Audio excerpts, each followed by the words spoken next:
Olá! 193 representantes de países de todo o mundo se reúnem todos os anos para debater os principais problemas do planeta na Assembleia Geral das Nações Unidas. Nosso convidado hoje é o senador Nelsinho Trade, presidente da Comissão de Relações Exteriores, que integrou a comitiva presidencial que foi à sede da ONU em Nova York este ano. Seja bem-vindo, senador. Obrigada pela presença. Eu que agradeço, Renata. É um prazer estar aqui no seu programa, tão bem levado à nossa população. Senador, qual a avaliação que o senhor faz da participação do Brasil na abertura da Assembleia Geral das Nações Unidas? É uma avaliação extremamente positiva. Primeiro, porque o Brasil inaugurou, como é de praxe, é uma tradição desde Oswaldo Aranha, a fase dos discursos, ou seja, o Brasil foi o primeiro a discursar. Isso é realmente meritório e faz com que nos coloca num patamar de oitiva de todo mundo. Uma coisa é você ser o primeiro a falar, outra coisa é ficar numa agenda secundária, onde muitas bancadas acabam se desfazendo. Pra você ter uma ideia, o presidente Jair Bolsonaro falou primeiro que o presidente dos Estados Unidos. Então, essa é a ordem tradicional do discurso, né? Abre o convidado brasileiro e, em seguida, o anfitrião, né? Exato. Então, a gente demarcou um território muito importante e fez com que mostrasse a presença do Brasil, que o Brasil está lá e com uma nova modelagem. E que modelagem é essa, senador? Bom, foi enaltecido pelo presidente Jair Bolsonaro essa questão do novo governo que foi empoderado democraticamente pela população brasileira. Governo de uma linha, de uma política liberal, uma política econômica para frente, um governo de uma linha mais à direita, um governo de uma linha de combate à corrupção, da diminuição dos crimes, um governo de uma linha que busca a questão da vacinação para poder evitar as epidemias do passado. Enfim, deu para fazer um bate-pronto em vários temas que, na minha avaliação, foi muito positivo. O senhor faz uma avaliação positiva do discurso do presidente na abertura do evento, então? Faço. Algumas pessoas que a gente observou nas redes sociais, até mesmo na imprensa, achou que o presidente foi duro. Ora, todos nós conhecemos o presidente Jair Bolsonaro. Muitas vezes essa franqueza dele, essa busca pela verdade, porque ele é verdadeiro, isso é uma coisa que a gente tem que enaltecer no presidente, a sua autenticidade. Pode vir a parecer dureza. Então, quando ele faz um comentário direto, como é a característica dele, aqueles podem entender como sendo algo mais firme, mais duro, mas não é. Ele chegou a dizer que ele reviu o discurso e ele acha que para ele não tem nada demais, né? O presidente Bolsonaro é assim mesmo, ele é uma pessoa verdadeira, ele não fica, como diz lá no meu estado, rodeando o toco. O que tiver que falar, ele fala na cara e dá do recado. Os jornais The Guardian em inglês e New York Times americano e o francês Le Monde ressaltaram que o presidente negou que a Amazônia esteja sendo devastada, né? O Guardian e o Le Monde também disseram que a informação era falsa.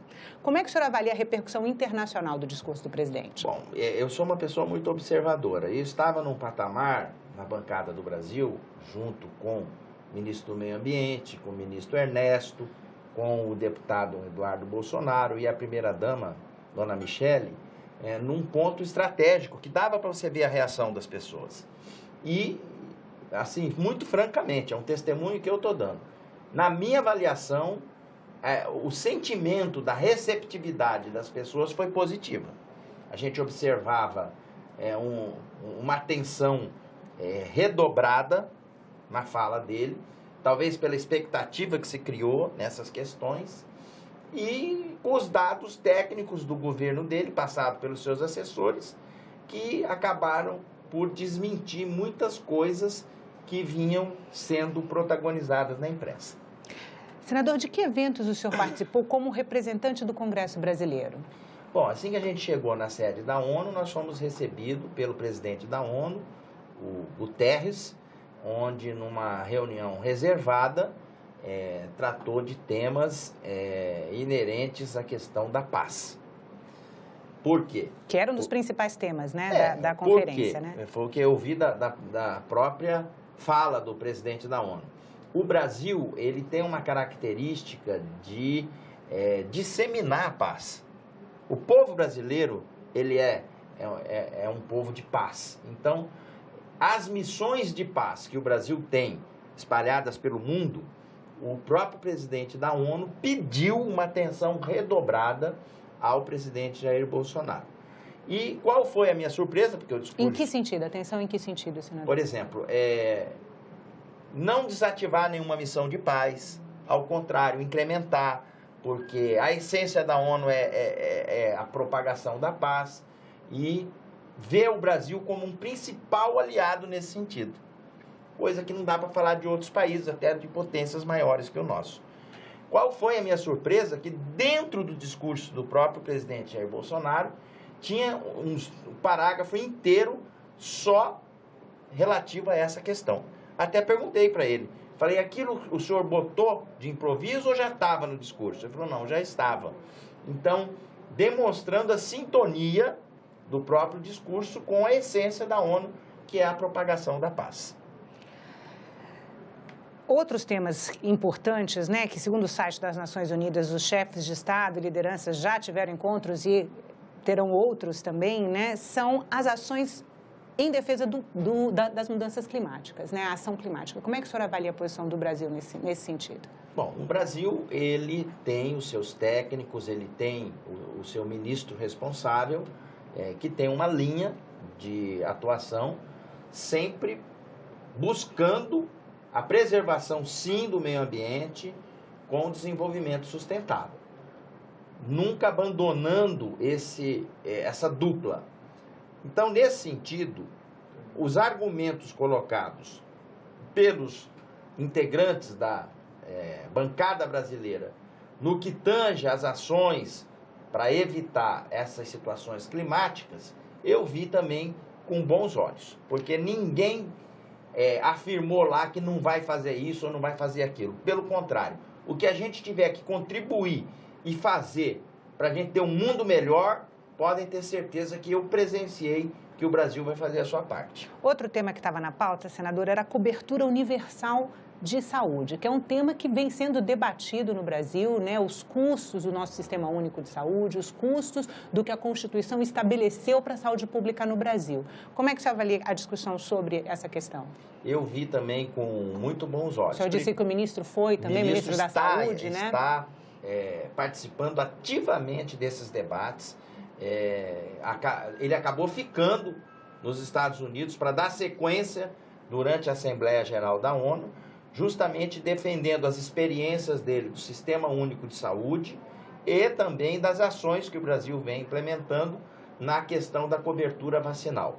Essa é uma situação que nos preocupa, nós temos que conscientizar cada vez mais os pais das crianças que ainda não têm essa cobertura vacinal para dizer o seguinte, vocês são responsáveis por uma eventual volta de um sarampo, de uma cachumba, doenças que já estavam esquecidas no nosso presente. E até de uma poliomielite, né? Até de uma poliomielite, que já estavam esquecidas no nosso presente, que voltaram à tona por falta de cobertura vacinal. Então, essa consciência da pessoa adulta que tem o seu filho e ele é incapaz de poder se dirigir a um posto ou a algum lugar para falar, bota a vacina do sarampo ou da cachumba aqui, isso é responsabilidade dos pais. Isso tem que ser chamado realmente à lida. Senador, o senhor viajou na comitiva presidencial com o filho do presidente, o deputado Eduardo Bolsonaro, né, como é que o senhor vê a indicação dele para o cargo de embaixador nos Estados Unidos? Como é que está a questão em relação à Comissão de Relações Exteriores? Bom, esse assunto não foi tratado na viagem. E olha que a gente foi 8 horas para lá, 8 horas para cá. Nenhuma vez, senador? Nenhuma vez. Estou olhando no teu olho e te falando. Agora, deu para eu perceber lá a desenvoltura do deputado Eduardo Bolsonaro conversando com as autoridades que fazem parte principalmente dos Estados Unidos, indo cumprimentar a bancada americana, como se, vamos dizer assim, demonstrando uma desenvoltura realmente que, na minha avaliação, vai ser essencial ele demonstrar isso na sabatina para poder ter a aprovação dos senadores. Senador, qual é o tamanho desse desafio, a aprovação do deputado Eduardo Bolsonaro para o cargo de embaixador nos Estados Unidos? Olha, aqui os senadores já têm o seu pré-juízo formado. O que quer dizer isso? Já tem a sua concepção se vai votar sim ou não. O que eu falo, eu tenho dito na imprensa, que vai ser fator decisivo, vai ser o desempenho do deputado Eduardo Bolsonaro na sabatina. Perguntas e respostas. Como que vão ser essas respostas? Para demonstrar a sua desenvoltura, o seu conhecimento, como que ele vai se portar para poder diplomaticamente melhorar a relação com os Estados Unidos e, consequentemente, trazer mais desenvolvimentos de parcerias econômicas. Senador, muito obrigada pela entrevista. A gente conversou com o senador Nelsinho Trade, do PSD do Mato Grosso do Sul, presidente da Comissão de Relações Exteriores. Muito obrigada pela atenção e até a próxima.